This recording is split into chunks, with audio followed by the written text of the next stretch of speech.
आप देख रहे हैं रोजाना दिल्ली न्यूज।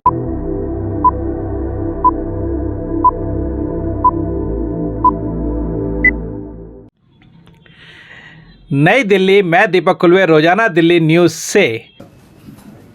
दिल्ली वालों के लिए एक अच्छी खबर है कि जब से हमारी सरकार बनी 2015 में, तब से दिल्ली में ट्रैफिक कम करने के लिए और पोल्यूशन कम करने के लिए हम एक प्रीमियर बस एग्रीगेटर स्कीम लाने की कोशिश कर रहे हैं। आज 8 साल के बाद ऐसा लगता है कि अब ये स्कीम आ जाएगी। पहले मैं ये बता देता हूँ ये स्कीम क्या है।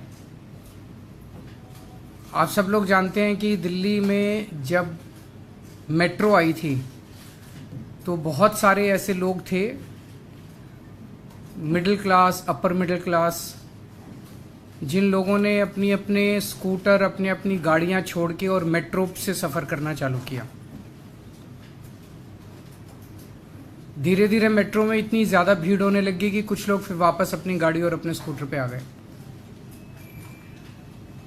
अब जो लोग बसों में ट्रैवल करते हैं, अब दिल्ली में बसों की संख्या भी काफ़ी ज़्यादा बढ़ गई है। बसों में कोई बहुत ज़्यादा भीड़ नहीं होती जो हम लोगों ने अभी सर्वे कराया, लेकिन फिर भी एक लोगों के दिमाग में वो है कि बसों में आप देखेंगे अक्सर केवल लोअर मिडिल क्लास या लोअर क्लास के लोग, इकोनॉमिक क्लास के लोग ट्रैवल करते हैं। तो मिडिल क्लास और अपर मिडिल क्लास को भी अपनी अपनी गाड़ियां छोड़ के बसों में ट्रैवल करने के एनकरेज करने के लिए ये स्कीम लाई जा रही है, जिसके तहत प्रीमियम बसेस, लग्जरी बसेस, उनके एग्रीगेटर्स को लाइसेंस दिए जाएंगे, ताकि एक लाइसेंस होल्डर कम से कम 25 लग्जरी बसेस लेके आएगा और वो लग्जरी बसेस दिल्ली की सड़कों पे चलेंगी।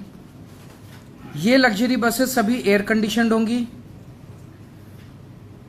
कम से कम 9 सीट से ज़्यादा होनी चाहिए, मतलब 9 सीट कम से कम। छोटी बस में 9 सीट होंगी, बाकी में बड़ी में और ज़्यादा होंगी। इन बसों में वाईफाई होगा, जीपीएस होगा, सीसीटीवी होगा। स्टैंडिंग अलाउड नहीं होगी, हर एक को सीट मिलेगी और सीट भी डिजिटली मिलेगी। आप अपनी सीट, ऐप होगा हर एक उसका, और आप उनके ऐप पे जाके अपनी सीट बुक कर सकते हैं। जो सीट चाहें, जैसे हम एयरलाइंस में बुकिंग करते हैं वो सीट बुक कर सकते हैं। पेमेंट्स केवल डिजिटल होंगे और वहाँ पे बस के अंदर आपको टिकट नहीं मिल सकती। ऐसा नहीं कि बस रुक रुक के जाएगी, और आपको केवल डिजिटल पेमेंट्स होंगी और जहाँ से आप कहेंगे वहीं से आपको बस पिकअप करेगी। इससे हमें उम्मीद है, बिकॉज काफ़ी अच्छी अंदर आरामदेह बस होगी, कंफर्ट होगा, डिफाइंड टाइम होगा चलने का, पहुँचने का। तो हमें उम्मीद है कि बहुत लोग अपनी गाड़ियां छोड़ के इन बसेस में आएंगे और इससे दिल्ली की यातायात व्यवस्था बेहतर होगी, ट्रैफिक कम होगा और पोल्यूशन, एयर पोल्यूशन कम होगा। इसमें जो बसेस होंगी वो अगर सीएनजी बसेस हैं तो वो 3 साल से पुरानी नहीं होनी चाहिए, जो बसेस अलाउड होंगी। और जो नई बसेस 1 जनवरी 2025 के बाद, 1 साल 1.5 साल के बाद जो नई बसेस इसमें इंट्रोड्यूस हो सकती हैं वो केवल इलेक्ट्रिक बसेस होंगी। जैसा मैंने कहा कि जो लाइसेंस होल्डर्स होंगे उनको कम से कम 25 बसेस की फ्लीट मेंटेन करनी होगी, और जो इलेक्ट्रिक बसेस इंट्रोड्यूस की जाएंगी उसका कोई लाइसेंस फीस नहीं ली जाएगी, वो एनकरेज करने के लिए, ताकि ज़्यादा से ज़्यादा इलेक्ट्रिक बसेस आएँ। एक इस पॉलिसी की खासियत यह है कि इस बसेस का रूट हम डिसाइड नहीं करेंगे, इन बसेस का रूट मार्केट डिसाइड करेगी। जहां उनको लगता है कि ज़्यादा उनको सवारी मिल सकती हैं, वो बसेस उन एरियाज़ में ज़्यादा चलेंगी, तो जाहिर तौर पे उन एरियाज़ के अंदर ट्रैफिक ज़्यादा है वो कम होगा, तो ऑटोमेटिकली उन एरियाज़ के अंदर ट्रैफिक कम होगा। उसे जो भी रूट वो डिसाइड करेगा बस ऑपरेटर, उसे हमें सिंपल डिपार्टमेंट को इंटीमेट करना है कि मैंने आज से एक नया रूट चालू कर लिया। इसका फेयर भी डायनेमिक होगा, वो जो मर्जी फेयर ले सकता है ऑपरेटर जो है, एक्सेप्ट एक ही कंडीशन है कि हमारा डीटीसी का और एसी बसेस का जो पीक फेयर है उससे कम नहीं होना चाहिए, उससे ज़्यादा हो सकता है। क्योंकि ये लग्जरी बसेस हैं तो उससे कम नहीं होना चाहिए। ये ऐसा नहीं हो कि ये डीटीसी के साथ वो कम्पीट करने लग जाएं। तो मोटे मोटे तौर पे ये पॉलिसी है, लेकिन मैं थोड़ा सा आप लोगों की जानकारी के लिए बता दूं कि कितनी मशक्क़त की है इस पॉलिसी को लाने के लिए। 2016 में ये सिलसिला चालू हुआ और 2016 से 2021 के बीच में मई 2016 में प्रीमियम बस स्कीम को लाने को दिल्ली सरकार ने अप्रूवल दे दी, लेकिन उस वक्त के जो एलजी साहब हैं, नजीब जग साहब, उन्होंने इस स्कीम को अप्रूव करने से मना कर दिया। फिर जून 2016 में भारतीय जनता पार्टी के विजेंद्र गुप्ता ने एंटी करप्शन ब्रांच में शिकायत की कि भ्रष्टाचार हो गया, भ्रष्टाचार हो गया, भ्रष्टाचार हो गया, जैसे कि वो सब स्कीम में अनाउंस करते हैं। और इसकी सारी जांच वाँच हो गई। स्कीम आई नहीं थी, अभी तक स्कीम आई नहीं थी, बच्चा पैदा ही नहीं हुआ था और भ्रष्टाचार हो गया, भ्रष्टाचार हो गया, भ्रष्टाचार। इसकी सारी जांच वाँच हुई, इसमें कुछ नहीं निकला इनका, जैसे हमेशा नौटंकी करते हैं। 2017 से 2019 के बीच में ट्रांसपोर्ट डिपार्टमेंट में ऑब्जेक्शन लगाया कि भाई मोटर व्हीकल्स एक्ट के अंदर ये स्कीम नहीं ला जा सकती। फॉर्चुनेटली अगस्त 2019 में भारत सरकार ने मोटर व्हीकल्स एक्ट में अमेंडमेंट किए और जो अमेंडमेंट्स किए उसके तहत अब बस एग्रीगेटर स्कीम आ सकती थी। 2020 और 21 में कोरोना हो गया। अब 2022 में हमने दोबारा से इस पूरी स्कीम को रीड्राफ्ट किया।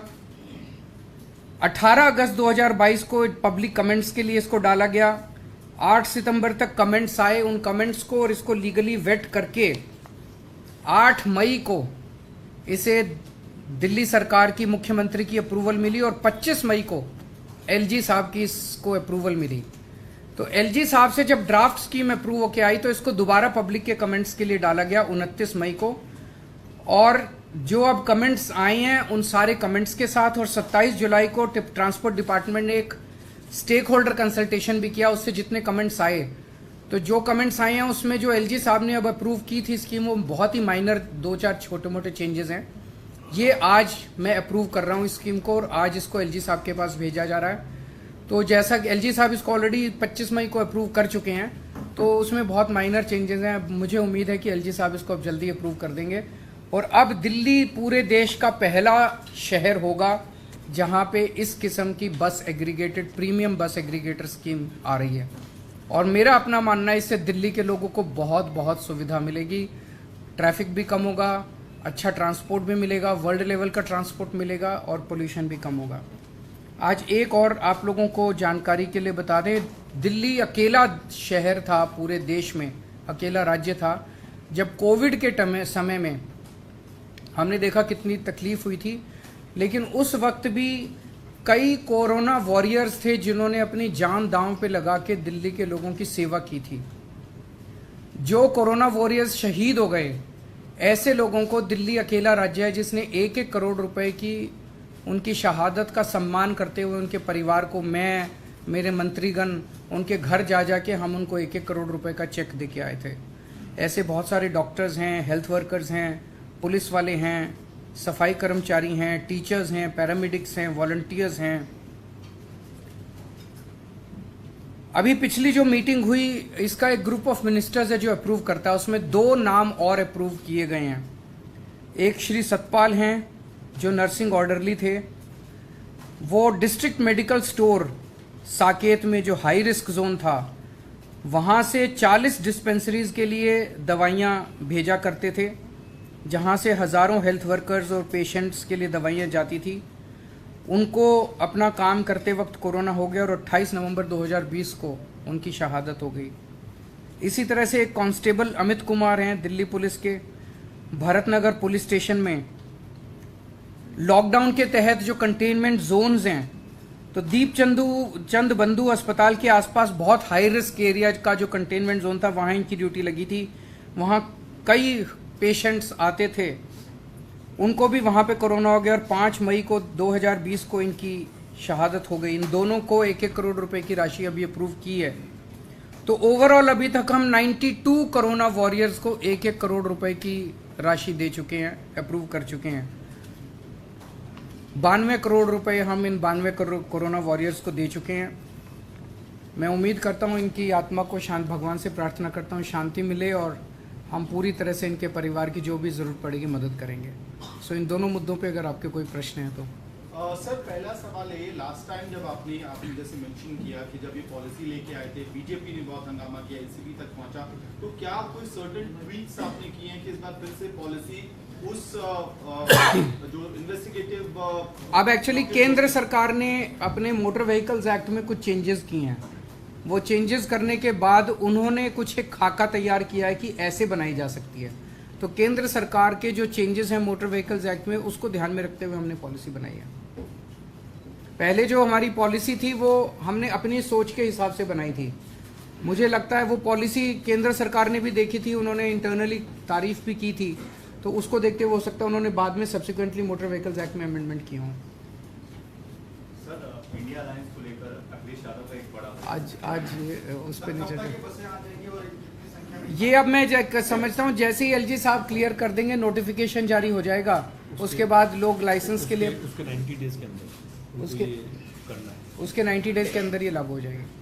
सर कोई टारगेट भी है, कितने मैक्सिमम नंबर ऑफ लाइसेंसीज होंगे, कितना बस मैक्सिमम? देखिए ये मार्केट ड्रिवन है, सो जिसको लगेगा कि there is a market for वो सभी लाइसेंस लेने के लिए आएंगे। सर ये सवाल ये है कि राष्ट्रपति ने दिल्ली सुधार विधेयक को वापस कर दिया है।